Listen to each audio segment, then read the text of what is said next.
Hello मित्रांनो, मी शिवली आणि माझ्या किचनमध्ये तुमच्या मनापासून स्वागत। आज मी तुम्हाला हरभऱ्याची डाळीसोबत फिश करी बनवून दाखवणार आहे। अगदी साधी आणि सोपी रेसिपी आहे, पण खायला खूपच मस्त आहे, खूपच डिलिशियस आहे। नक्की ट्राय करून बघा। चला मग मित्रांनो, झटपट रेसिपी पाहून घेऊया। 1 कप हरभऱ्याची डाळ मी 3 ते 4 तासासाठी भिजायला घातली होती आणि त्यानंतर चांगले धुवून घेतले। तुम्हाला वाटलं तर तुम्ही रात्रीभरासाठी पण भिजायला घालू शकता। आता प्रेशर कुक करायला एक प्रेशर कुकर घेतला आणि डाळ घालून घेऊया प्रेशर कुकर मध्ये। डाळीसोबत थोडंसं मीठ घालायचं आणि थोडंसं हळद पावडर घालायचं। जेवढे मीठ घातलं तेवढे लक्षात ठेवायचे, नंतर त्यानुसार अजून मीठ घालायचं आणि थोडंसं हळद पावडर घातलं। आता पाणी घालून घेऊया। खूप जास्त पाणी घालायची गरज नाहीये। 1 कप सुकी डाळ होती आणि त्याच्यासाठी मी येथे लगभग 3 कप पाणी घातलं। आता कुकरचे झाकण बंद करून मीडियम हीट वरती 3 ते 4 शिट्ट्या येऊ द्यायचे।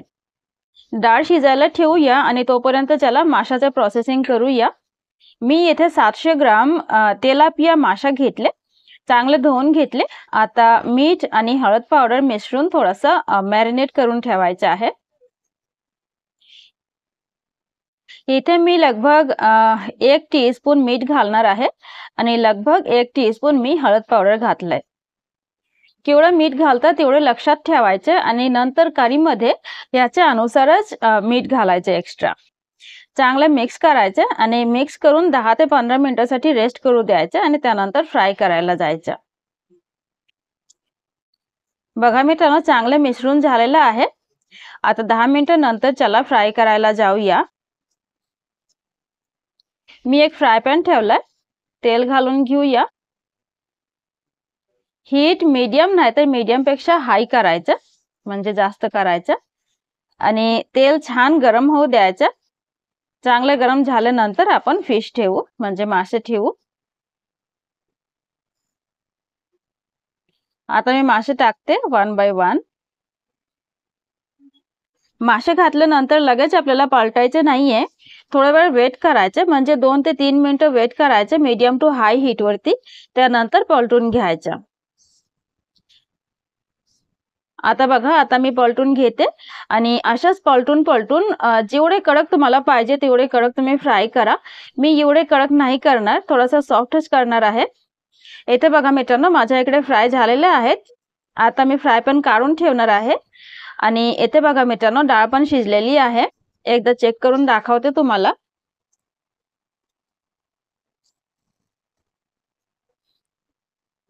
अगदी परफेक्टली शिजून तयार झालेली आहे, बघू शकता तुम्ही। बघा,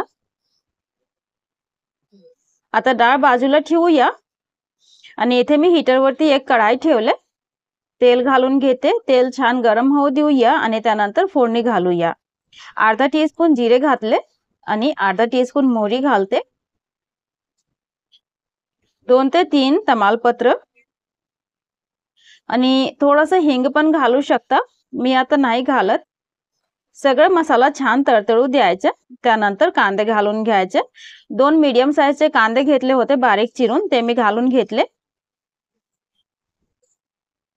कांद्याचा कलर थोडासा ब्राऊन होऊ द्यायचा, त्यानंतर आलं लसणाचा ठेचा नाहीतर पेस्ट घालून घ्यायचा। मी ठेचा घालते 1 टेबल चमचा भरून आणि आता लगातार हलवून थोडासा फ्राय करायचा, जोपर्यंत आलं लसणाचा कच्चा फ्लेवर संपत नाही तोपर्यंत। हीट आता मीडियम नाहीतर मीडियम टू लो ठेवायचं। आता बघा मित्रांनो, कच्चा फ्लेवर संपला आहे। आता टोमॅटो घालून घेते। 1 मोठा साइजचा टोमॅटो आहे बारीक चिरलेला, मिक्स करते आणि आता घालायचे आहे मीठ आणि मसाले। आपण माशामध्ये आणि कुकरमध्ये पण मीठ घातला होता, त्यानुसार मीठ घालायचं, जास्त मीठ घालू नका। आता थोडासाच घातलंय आणि नंतर आपण चेक करू, लागत असलं तर परत अजून आपण घालू शकतो, काय हरकत नाही। आता मी घातले अर्धा टीस्पून हळद पावडर, 1 टीस्पून धने पावडर, चवीपुरती लाल तिखट, 1 टीस्पून कांदा लसूण मसाला। तुम्हाला वाटलं तर तुम्ही काळा मसाला पण घालू शकता, गोडा मसाला पण घालू शकता। मसाला खूप ड्राय वाटत होता, म्हणून मी थोडंसं पाणी घालून घेतलं आणि अजून घालायचा आहे थोडासा गरम मसाला अर्धा टीस्पून गरम मसाला घालणार आहे मी. आता अर्धा टीस्पून घालणार आहे आणि अगदी शेवटीला अजून अर्धा टीस्पून घालणार आहे. अगदी फ्रेश सुगंध येईल. परत एकदा मिक्स करून घेते. वाटत असलं तर अजून थोडंसं पाणी घालू शकता. आता मी झाकण लावून घेते लगभग 3 ते 4 मिनिटांसाठी. त्यानंतर बघा मित्रांनो, तेल सुटलेलं आहे मसाल्यामधून. मसाला पण तयार आहे. आता आपण ग्रेव्हीसाठी पाणी घालू. म्हणजे ग्रेव्हीसाठी एवढे नाहीये, थोडंसं पाणी घालायचं आहे. म्हणजे आता आपण मासा घालणार आहोत म्हणून. या भांड्यामध्ये मी मासा मॅरिनेट केले होते म्हणून भांडं धुवून थोडंसं पाणी घातले. अजून थोडंसं घालणार आहे मी एक्स्ट्रा पाणी. थोडंसं मिक्स करते आणि त्यानंतर पाणी घालते अजून. कारण आपल्याला डाळ पण घालायची आहे, म्हणजे शिजलेली डाळ त्यामध्ये पण पाणी आहे म्हणून आता जास्त पाणी नाही घालायचं. आणि पाण्यामध्ये थोडीशी साखर घालते. अर्धा टीस्पून साखर घालते. मासे घालायच्या आधी जर तुम्ही थोडीशी साखर घातली तर मासे तुटत नाही ग्रेव्हीमध्ये. आता बघा मित्रांनो, ग्रेव्हीमध्ये छान उकळी आलेली आहे. आता आपण मासे घालून घेऊया फ्राय केलेली.